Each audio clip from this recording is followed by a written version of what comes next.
All right, welcome back to Legally Everywhere. We are what? We are looking into everything, okay? And let me tell you, y'all got me by the edges, okay? We are in part 3 of Venezuela, oil, BRICS, and the law. What is actually happening, right? And I want to give y'all a whole breakdown, okay? So, at this point in the last video, which was part 2, we ended with the hard question. When does the fight for sovereignty become the justification for oppression, right? And who decides where the line is drawn? Who decides, right? And to answer that, we have to move out of Venezuelans' internal politics and look at what happened next. We gotta look at what happened next, okay? We gotta look at what happened next. The sanction era, the role of currency, and why Venezuela suddenly became relevant to a much larger global system. So let's dig into these receipts, okay? Let's get into these receipts. Y'all ready? All right, y'all. So let's start getting into these receipts. So before we can kind of jump into some of the sanction era elements that happened between 2015 and onward, we got to kind of acknowledge the fact that there were international sanctions that were happening, right? And this put a limit to restrict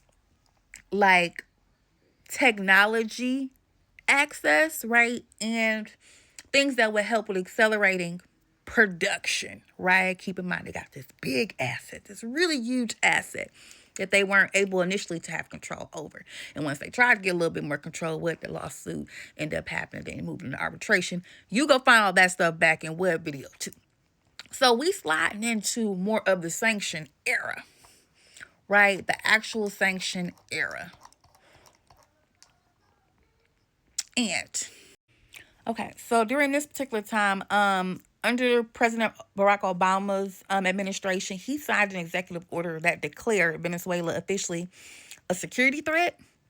The exact language was unusual and extraordinary threat to U.S. national security. Okay, and then 2 years later, in a different administration, which would be the Trump administration, they expanded the sanctions, right? And pretty aggressively at that, targeting oil sales, banking systems, and international shipping networks. I want to make sure I look that one up, okay? So this isn't just small little symbolic justice. This is economic warfare, pretty much, and it isolates Venezuela even more than it had been isolated in previous situations, right? This is a high level of isolation from global financial systems. Very significant. Why? Because oil is often a part of those financial conversations, yet where they're being isolated from financial systems. Okay, so you see how that piece is kind of working there. Let's move to the next piece. Okay, so also just to know, sanctions didn't just pressure leadership per se. They collapsed the access to the systems required to function as a modern state. And that's another piece we want to kind of acknowledge in the piece. I'm not defending anybody. I'm just saying so that we can actually visualize what we're looking at and what all was happening. So now we're going to move into the next piece. All right, y'all. So I did tell you this name was going to pop up, didn't I? I sure did. That was in video 2. If you didn't check it out, go ahead and check it out. But this is where we kind of talk about the systemic effect, because sanctions accelerate collapse, right? The sanctions, those international sanctions, they did accelerate the collapse that we didn't notice or observe within this particular economy. And they certainly didn't, create reform, if we want to, speak on that. Oil revenue that dropped, further infrastructure degrades, maintenance, refinement, export capacities, all of that suffer. And that has an economic effect. What economic effects? Which became a systemic effect.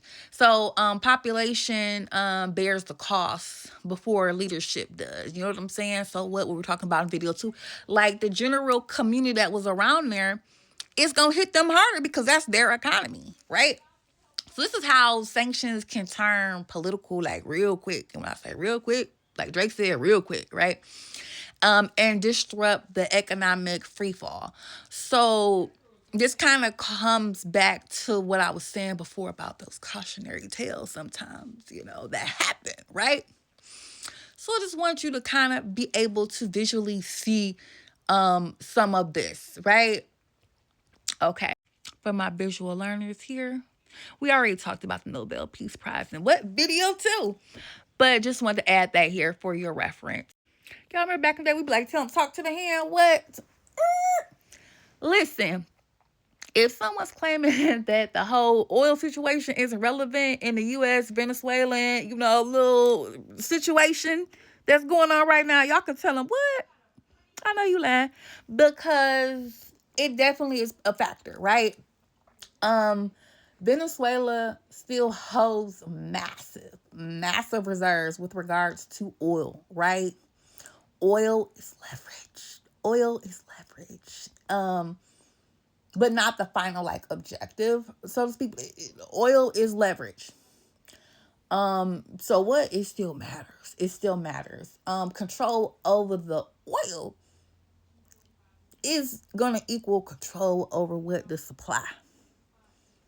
Control over the oil is control over what? Is control over the supply.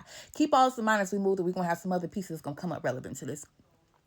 But oil alone doesn't explain the global reaction. So we gotta be paying attention to what's going on.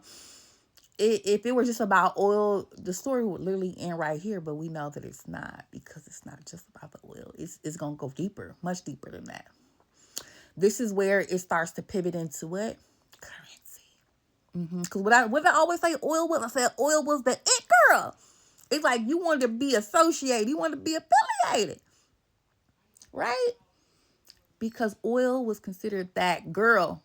You want to be in proximity, you want to be in affiliation, you want to be in the conversation, you want to be around it, right? So we're pivoting into currency, right? We're going to pivot into currency. You ready? About to flip into what? How is it the gateway? All right, y'all. So what was I saying about oil being that it girl? This is where it kind of comes into play. Oil was traditionally priced in what? US dollars. So global oil trade creates what? Global demand for what? US dollars, right? That form of currency. So this supports what? The US economic power indirectly, right? Because if you got to convert money into my money, right? My form of currency, you always kind of got me somewhat in the equation. I have a little bit of power to play with. I have leverage, right? I have this assumption that, look, what? I got money. It's kind of like when you see somebody riding around a Lambo, right?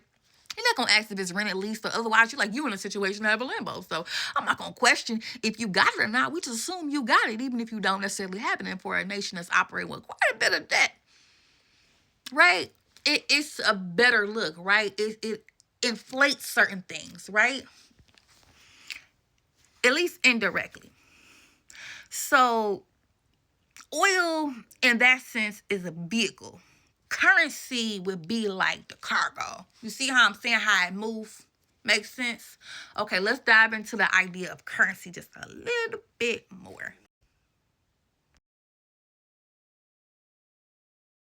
This is where BRICS enters the chat, y'all. This is where BRICS enters the chat. And I'm sure a lot of y'all been hearing about that.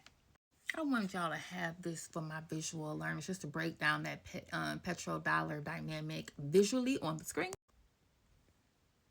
I just want to say something really significant about BRICS. It isn't just structural. I should say it's not just symbolic. It's actually structural. Countries trade energy outside of the U.S. dollar system isn't what traditionally has been happening, but it's a part of discussion now. Also, it should be noted that there are 10 full members. It's not just the BRICS like the 5 you was thinking. It's like 10 full members, and then they have 9 official partners, which is creating this really wide web of non-Western coordination, which is something that didn't traditionally exist. So to put this really softly, if oil trades without U.S. dollars, the demand for the U.S. dollar goes what? Down. Lower demands weakens the current currency dominance, right? And this explains aggressive foreign policy behaviors pretty concisely. What? Because we legally everywhere looking into everything. The next video is going to be on governance. See you there. See you soon.